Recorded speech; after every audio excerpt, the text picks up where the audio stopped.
अस्सलामुअलैकुम, आप देख रहे हैं GNN और मैं हूं इरफान बशीर। मैं हूं अंजला ज़रशान। बुलेटिन में हमारे साथ होंगी हफ्सा आसिफ। नाज़रीन, पाकिस्तान दुश्मनी में पागल भारतीय मीडिया का एक और झूठा प्रोपेगेंडा बेनकाब हो गया। पहलगाम वाक़े के 5 मिनट बाद ही सोशल मीडिया ने बगैर तहकीकात के पाकिस्तान मुखालिफ जहर उगलना शुरू कर दिया। सोशल मीडिया पर BJP रहनुमाओं और कारकुनों ने हक़ाइक़ छुपाते हुए अवाम को बेवकूफ़ बनाया। 3 घंटे के अंदर जाली इंटेलिजेंस रिपोर्ट्स लीक की गई। 500 भारतीय अकाउंट से एक जैसी पोस्ट हुई। पहले से तैयार इल्ज़ामात को जहर उगलने के लिए इस्तेमाल किया जाता है। पाकिस्तान पर इल्ज़ाम लगाओ, सच छुपाओ। पहलगाम वाक़े पर भी भारतीय मीडिया का शैतानी खेल बेनकाब। मकबूजा कश्मीर के इलाके पहलगाम में सयाहों पर नामालूम अफराद की फायरिंग के 5 मिनट बाद ही भारतीय मीडिया पाकिस्तान के खिलाफ जहर उगलने लगा। बगैर तहकीकात के भारतीय खुफिया एजेंसी रॉ से जुड़े सोशल मीडिया अकाउंट ने पाकिस्तान को मौरूद इल्ज़ाम ठहरा दिया। 1 घंटे के अंदर भारतीय चैनल्स और सोशल मीडिया पर तूफान बदतमीजी शुरू हो गया। BJP लीडर अमित शाह और JP नड्डा ने भी पाकिस्तान के खिलाफ ट्वीट्स किए। वाक़े के पहले 15 मिनट में 500 भारतीय अकाउंट से एक जैसे ट्वीट्स किए गए। हस्बे मामूल भारतीय मीडिया ने बगैर तहकीकात के पुरानी वीडियोज को ताज़ा वाक़े से जोड़कर दिखाया। फौजी अकाउंट्स के अलावा RSS के ट्रोल अकाउंट्स मैस रीट्वीट होते रहे। भारतीय मीडिया का वतीरा है कि बगैर सबूत के पाकिस्तान पर इल्ज़ाम लगाओ, सच छुपाओ और अपनी आवाम को बेवकूफ़ बनाओ। दिफाई तज़ियाकार ब्रिगेडियर हारिस नवाज ने GNN से गुफ्तगू करते हुए कहा कि ड्रामा करते हैं फिर पकड़े जाते हैं। हुकूमत गैर मुल्की सफ़ीरों के सामने भारतीय साजिश का पर्दा चाक करे। इससे पहले सिखों को 2000 में इन्होंने सिखों को मार लिया, फिर पठानकोट का, उड़ी के इंसिडेंट, जहाँ जहाँ देखें सब जगह ये 6 अपने फौजी मरवा दिए और उसके इल्जाम पाकिस्तान में लगा दिया। बाद में इस्लामाबाद में जितने एम्बेसडर्स हैं, इन एम्बेसडर्स को बुलाएं, उनको बताएं कि ये फॉरेन ऑफिसर इंटेलिजेंस मिनिस्टर कि ये देखें, ये इंडिया का हाल है, ये इंडिया कर रहा है। पहलगाम में नामालूम अफराद की फायरिंग से 28 सयाह हलाक और 12 जख्मी हो गए थे। मकबूजा कश्मीर के इलाके पहलगाम में नामालूम अफराद के हमले में 28 सयाहों की हलाकत। पाकिस्तान का भारत से इजहार अफसोस। तर्जुमान वज़ारत ख़ारजा शफ़क़त अली ख़ान ने कहा कि मकबूजा कश्मीर के ज़िला अनंतनाग में हमले के नतीजे में सयाहों की हलाकत पर गहरी तशवीश है। वाक़े में हलाक अफराद के लवाहिक़ीन से दिली ताज़ियत करते हैं। वाक़े में ज़ख्मी होने वालों की जल्द सेहतयाबी के लिए दुआ गो हैं। पाकिस्तानी सियासतदानों ने भारतीय मीडिया और सोशल मीडिया का प्रोपेगेंडा मुस्तरद कर दिया। कहा कि हर अहम मौके पर ऐसे फॉल्स फ्लैग ऑपरेशंस करना इंडिया की नाकामी का सबूत है। इस हवाले से पाकिस्तान इंडिया के किसी दबाव में नहीं आएगा। हमले की टाइमिंग पाकिस्तान के खिलाफ इंडियन सोशल मीडिया वार। कौमी सियासतदानों ने भारतीय प्रोपेगेंडे को मजाक करार दे दिया। पाकिस्तान के बड़े बड़े सियासतदानों ने मकबूजा कश्मीर में सयाहों पर हमले पर सवाल उठा दिया। अपना रद्द-ए-अमल देते हुए पीपल्स पार्टी के रहनुमा शरीर रहमान ने कहा कि अमेरिका के नायब सदर JD वैंस के दौरे भारत के मौके पर यह ड्रामा रचाया गया। जहाँ ये वाक़या हुआ वो इलाका पाकिस्तानी सरहद से काफी दूर है। उनका कहना था कि हमले के फौरन बाद जिस अंदाज में तस्वीर और सोशल मीडिया पोस्ट सामने आई, ये मुनज़्ज़म प्रोपेगेंडा मुहिम है। भारतीय एजेंसियाँ अपने लोगों को मरवा कर इल्जाम पाकिस्तान पर लगा देती हैं। इतना दूर है इलाका जहाँ ये हुआ है पाकिस्तान की सरहद से। फिर आप देखें कि इस आजकल के माहौल में हर चीज जियो उस पे होती है, मतलब मैपिंग पे होती है, आप दे सकते हैं सैटेलाइट पे। तो उनकी और दूसरी बात, उनकी 15 लाख की मुसल्लह अफवाज वहाँ क्या कर रही है। नून लीग के रहनुमा और सेनेटर मुशाहिद हुसैन ने भारतीय प्रोपेगेंडे को मजाक करार दे दिया। कहा पहले भी अमेरिकी सदर के दौरों पर भारत ऐसे फॉल्स फ्लैग ऑपरेशन करता रहा है। भारत की इन्हीं हरकतों की वजह से आज वो खित्ते में तनहा हो चुका है। माजी में भी अल्फरान के ऊपर आपको याद है 1995 में इन्होंने किया था फॉल्स फ्लैग, मगरबी टूरिस्ट को मारा था। फिर जब सदर क्लिंटन गए इंडिया मार्च 2000 में, तो चित्ती सिंह ने जो सिखों को मारा था, 35 सिखों को, वो भी इन्होंने खुद मारा था। वो प्रूव हो चुका है उसके। कार्रवाई करो, पाकिस्तान को बदनाम करने की कोशिश करो और मकबूजा कश्मीर में खास तौर पर ये फोकस इस पर। टाइमिंग बड़ा वाजे है, मकसद भी बड़ा वाजे है और हमें चाहिए ये जो हिंदुस्तान की साजिश है बेनकाब करें बैन अवी तौर पर। हम UN सिक्योरिटी काउंसिल के मेंबर भी। सियासी रहनुमाओं ने भारतीय हुकूमत पर तंज करते हुए कहा कि ऐसे ड्रामों से पाकिस्तान डरने वाला नहीं है। सेनेटर इरफान सिद्दीकी कहते हैं भारत के ट्रैक रिकॉर्ड को अच्छी तरह जानते हैं। जब भी बाहर से कोई मेहमान आता है तो भारत इस तरह का वाक़या करता है और तवज्जो इस तरफ मोड़ने की कोशिश की जाती है। भारत पाकिस्तान के खिलाफ प्रोपेगेंडा का दरवाज़ा खोल देता है। दुनिया जानती है ये फॉल्स फ्लैग ऑपरेशन है। भारत इस तरह के हरबे इख्तियार करता रहता है। का जो ट्रैक रिकॉर्ड है उसे अच्छी तरह जानते हैं। भारत का एक बड़ा पसंदीदा तरीका है कि जब भी कोई डिग्निटरी आता है, कोई बाहर का मेहमान आता है, वो इस तरह का एक वाक़या करते हैं और सारी तवज्जो उधर मोड़ने की कोशिश करते हैं और पाकिस्तान के खिलाफ प्रोपेगेंडा का एक दरवाज़ा खोल देते हैं। सदर क्लिंटन आए थे तो मुझे याद है उस वक्त भी सिखों पे हमला हुआ था। अब ये वाक़या जो हुआ है पहलगाम में, ये वाक़या अभी शुरू भी नहीं होता है तो पाकिस्तान के खिलाफ प्रोपेगेंडा शुरू हो जाता है। बस मतलब में वहाँ तो लाखों आपके फौजी बैठे हुए हैं, लेकिन ये फॉल्स फ्लैग ऑपरेशन है, आपका दुनिया जानती है, आपकी रिवायत के मुताबिक है। तो भारत इस तरह के हरबे इख्तियार करता रहता है, इनसे न पहले उसे कुछ मिला है ना अब मिलेगा। भारत के जासूस हम पकड़ते हैं, भारत के अंदर आके जो कुछ पाकिस्तान के अंदर आके जो कुछ कर रहे हैं वो सारी दुनिया जानती है। आगे बढ़ते हैं। नहरों के तनाज़े पर विफाक और सिंध में मसालिहत की कोशिशों का आगाज़। वज़ीर-ए-आज़म शहबाज शरीफ और वज़ीर-ए-आला सिंध के दरमियान मुलाकात का इम्कान। वज़ीर-ए-आला मुराद अली शाह पानी के मसले पर वज़ीर-ए-आज़म को सिंध के मौक़िफ़ से आगाह करेंगे। ज़राए के मुताबिक मुलाकात को हतमी शक्ल देने के लिए ड्राफ्ट तैयार किया जा रहा है। दूसरी जानिब दरियाए सिंध से नहरें निकालने के मामले पर सिंध से पंजाब जाने वाले रास्तों की बंदिश से बरामदात मुतासिर हो रही हैं। दरिया सिंध से नहरें निकालने का तनाज़ा सिंध की जानिब से मामले पर सख्त मौक़िफ़ इख्तियार किए जाने के बाद वफाक ने मामलात को सुलझाने की कोशिशें शुरू कर दी। इस ज़मन में वज़ीर आज़म शहबाज शरीफ और वज़ीर आला सिंध मुराद अली शाह के दरमियान मुलाकात का इम्कान जाहिर किया जा रहा है। मुलाकात के दौरान वज़ीर आला सिंध सूबाई वज़ीर आबपाशी जाम खान शोरो के हमरा वज़ीर आज़म को नहरों के मामले पर सिंध के मौक़िफ़ से आगाह करेंगे। ज़राए के मुताबिक मुलाकात को हतमी शक्ल देने के लिए ड्राफ्ट तैयार किया जा रहा है, जबकि वजीर आला सिंध मुराद अली शाह और सूबाई वजीर आबपाशी जाम खान शोरो इस्लामाबाद में मौजूद हैं, जिनकी मुआवनत के लिए सेक्रेटरी आबपाशी और सीनियर आबी माहिरीन भी मौजूद होंगे। दूसरी जानिब दरिया सिंध से नहरें निकालने के मामले पर सिंध से पंजाब जाने वाले रास्तों की बंदिश से न सिर्फ बरामदात मुतासिर हो रही हैं, बल्कि पेट्रोलियम मसनूआत की तरसील को भी बड़ा धचका लगा है। हमीद सुमरो, GNN, कराची। नाज़रीन, दरिया सिंध पर मुतनाज़ नहरों के खिलाफ सिंध में पंजाब जाने वाले रास्तों की बंदिश की वजह से बरामदात बुरी तरह से मुतासर होने लगी हैं। ट्रक्स और कंटेनर्स पर लदी सब्जियां और फल ख़राब होने लगे।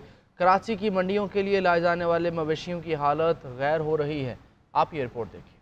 मुतनाज़ा नहरों पर सिंध में जारी एहतजाज मुल्की मईशत पर भारी पड़ने लगा। हाईवेज पर जारी धरनों की वजह से हजारों की तादाद में माल बरदार गाड़ियां छठे रोज भी फंसी हुई हैं। एहतजाज की वजह से सिंध के सरहदी इलाकों में बरामदी सब्जी और फलों के 250 से जायद ट्रक और कंटेनर्स, जबकि टेक्सटाइल और दीगर अशिया के 500 कंटेनर्स फंसे हुए हैं। फैसलाबाद चैम्बर के सदर ने वजीर आजम, वजीर आला सिंध और आर्मी चीफ से एहतजाज खत्म कराने की अपील करते हुए कहा है कि बरामदात बुरी तरह मुतासिर हो रही हैं। वेसल हमारे इस टाइम एक्सपोर्ट्स के मिस हो रहे हैं और हमें मजबूरन हमारे एक्सपोर्टर्स को एयर शिपमेंट्स करनी पड़ेगी। इस तरह की चीज़ों से हमारी एक्सपोर्ट हर्ट हो रही है।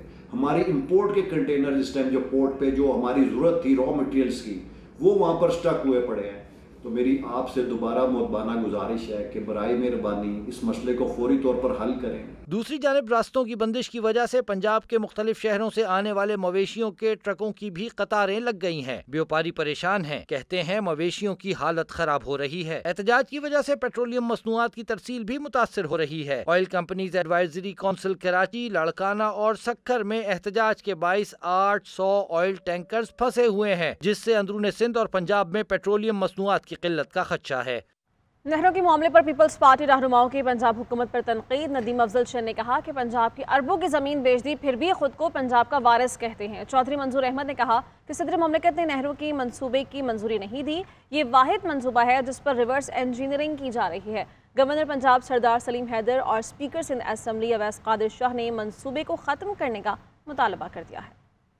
पीपल्स पार्टी की नहरों के मामले पर पंजाब हुकूमत पर तनकीद। नदीम अफजल चंद ने पंजाब हुकूमत को चैलेंज भी दे दिया। कहा कि सिंध हुकूमत ने थर को आबाद किया, पंजाब हुकूमत चोलिस्तान को आबाद करके दिखाए। उम्मीद है बजट से पहले नहरों के मामले समेत तमाम अमूर हल हो जाएंगे। नदीम अफजल चंद ने कहा कि पंजाब की अरबों की जमीन बेच दी, फिर भी खुद को पंजाब का वारिस कहते। पीपल्स पार्टी के मरकजी रहनुमा चौधरी मंजूर अहमद ने कहा कि नहरों के मामले पर हुकूमत ने एक भी मुश्तरका मफादात कौंसिल नहीं बुलाई। पहले ही 30% पानी की कमी है। कौन सी नहरें बंद करके नई नहरों में पानी दिया जाएगा? चौधरी मंजूर अहमद ने कहा कि नहर का मंसूबा काबिल अमल ही नहीं, क्योंकि इस पर रिवर्स इंजीनियरिंग की जा रही है। गवर्नर पंजाब सरदार सलीम हैदर ने कहा, मैं गवर्नर पंजाब जरूर हूँ मगर पीपल्स पार्टी का जयाला पहले हूँ। स्पीकर सिंध असेंबली अवैस कादिर शाह का कहना है कि मुतनाज़ा केनाल मंसूबे का हल यही है कि इसको फौरी खत्म किया जाए। और ना चंद ना इंज नहीं, वजीर इत्तलात पंजाब अस्मा बुखारी का नदीम अफजल चंद को जवाब। कहा, नदीम अफजल चंद भुट्टो की पार्टी छोड़कर बानी PTI के चहते रहे। 16 साल से आपकी सिंध में हुकूमत है और बातें आप हमें करते हैं।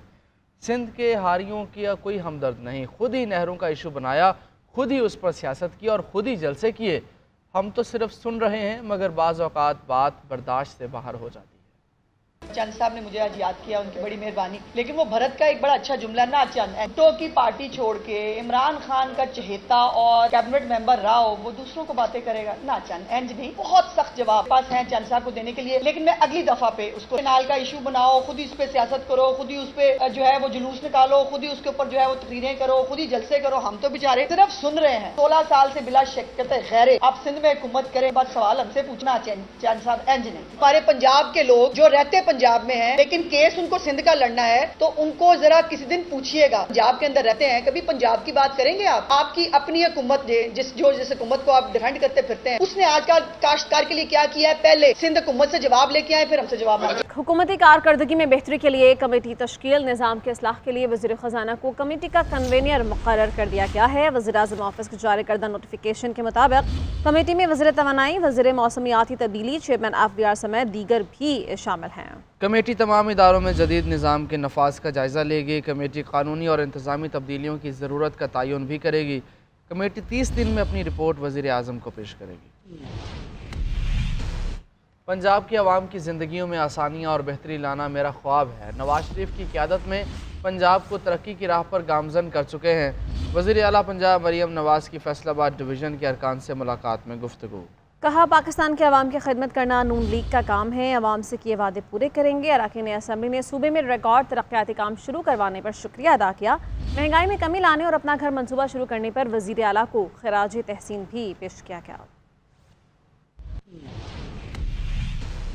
मौलाना फजलुर रहमान कहते हैं, अपोजिशन का बड़ा इत्तेहाद बनाने के लिए पार्टी अभी राजी नहीं। इत्तेहाद सिर्फ हुकूमती बेंचेस का होता है, अपोजिशन में बाज़ाब्ते इत्तेहाद का तस्वुर नहीं होता। अपोजिशन के साथ बातचीत के रास्ते खुले हैं।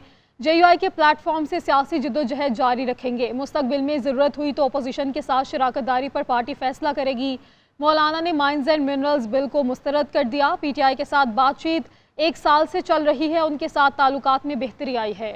इसराइल एक नाजायज मुल्क है, जैसे कि नेतन्याहू कहता है कि हम दिफा की जंग लड़ रहे हैं। कभी दुनिया में दिफाई तौर पर आम शहरियों पर बमबारियां हुई। ये जंगी मुजरिम है। इंसानी हकूक की तंजीमें हैं, चाहे वो अक़वाम मुत्तहिदा के इंसानी हकूक का इदारा हो, सब इस वक्त जंगी जराइम की पुश्तनाही कर रहे हैं। जमीयत उलमाए इस्लाम फ़लस्तीन की जद्दोजहद आज़ादी की हिमायत भरपूर अंदाज से जारी रखेगी। इस वक्त मुल्क में खैबर पख्तूनख्वा, बलोचिस्तान, सिंध, बदअमनी की सूरत हाल अब नाकाबिल बयान। कोई हुकूमती रिट नहीं है कहीं पे। मुसल्लह तंजीमें, मुसल्लह गिरोह तंदनाते फिर रहे हैं। आम लोग ना इत्मीनान के साथ वो कोई बाल बच्चों के लिए कमा सकते हैं, मजदूरी कर सकते हैं, मुंह मांगे बत्ते उनसे लिए जा रहे हैं। इस हवाले से हमारी हुकूमत की कारकर्दगी अब तक जीरो है। हुकूमती या रियासती इदारे अवाम के जान माल को तहफ़्फ़ुज़ फराहम करने में मुकम्मल नाकाम नजर आ रही है। धांधली के नतीजे में कायम होने वाली हुकूमत, चाहे वो विफाक में हो चाहे वो सूबों में हो, अवाम के मसाइल के हल और अमन अमान के क़याम में मुकम्मल नाकाम हो चुका है। इस बात पर जोर दे रहे हैं हम कि कौम को शफाफ और गैर जानिबदार इंतखाबात की। वज़ीर आला खैबर पख्तूनख्वा अली अमीन गंडापुर का वफाक से अफगानिस्तान में होने वाली मुलाकात की तफसीलात बताने का मुतालिबा। कहते हैं, पहले दिन से अफगानिस्तान से बात करने का कह रहा था, हुकूमत नहीं मानती थी। अब इन्होंने बात की तो अच्छी बात है। जो प्लान मैंने इन्हें दिया था उसके मुताबिक नहीं चले।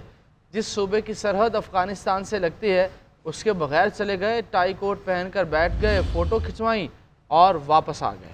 कौम को बताया तक नहीं कि वहाँ क्या हुआ। KP को एतमाद में लिए बगैर मुज़ाकरात मुस्बत नहीं होंगे। हम भी चाहते हैं कि हमसाया मुल्क के साथ मुज़ाकरात हों। जब तक अफगानिस्तान में अमन नहीं आएगा, खित्ते में पायदार अमन कायम नहीं होगा। सियासी पॉइंट स्कोरिंग कर लें मगर कुछ बातों में इससे परहेज़ किया करें। हमेशा ये बात की है कि पाकिस्तान के लिए अपनी मुलाकात करेंगे, अपनी जात के लिए नहीं, पाकिस्तान के लिए। मैं ये समझता हूँ कि अफगानिस्तान का दौरा, मैं तो पहले दिन से कह रहा था, मेरी बात ये नहीं मान रहे थे, आखिरकार चले तो गए, लेकिन जो मैंने इनको बताया था एक प्लान, उस प्लान के मुताबिक नहीं गए। अब एक सूबा है जिसकी एक बॉर्डर लग रही है, इतनी लंबी बॉर्डर है 2200 स्क्वायर किलोमीटर की, एक और सूबा है बलूचिस्तान, उसकी लग रही है बॉर्डर, वहाँ पर उनके बगैर आप चले गए और आप टाई कोट पहन के वहाँ बैठ गए, तो मतलब क्या खानी मार के आए हैं, अभी कौन को बताया भी नहीं है क्या बातचीत आपकी हुई है। तो इस तरह देखिए पॉलिटिकल पॉइंट स्कोरिंग आप करें, लेकिन कुछ चीजों पे पॉलिटिकल पॉइंट स्कोरिंग नहीं होती। अगर किसी ने बिल को पढ़ा है, वो बिल जो हमने ले किया है असेंबली के अंदर, अब उस पर बलूचिस्तान ने क्या किया या फेडरल हुकूमत की क्या ख्वाहिश थी या पंजाब क्या कर, मैं उसका जिम्मेदार नहीं। अगर किसी ने बिल को पढ़ा है तो वो अगर ये साबित कर ले कि यार फिलानी शिक के अंदर आप लोगों ने इख्तियार दिया है वफाकी हुकूमत को, SIFC को, और मेरे उस बिल में मुझे दिखाए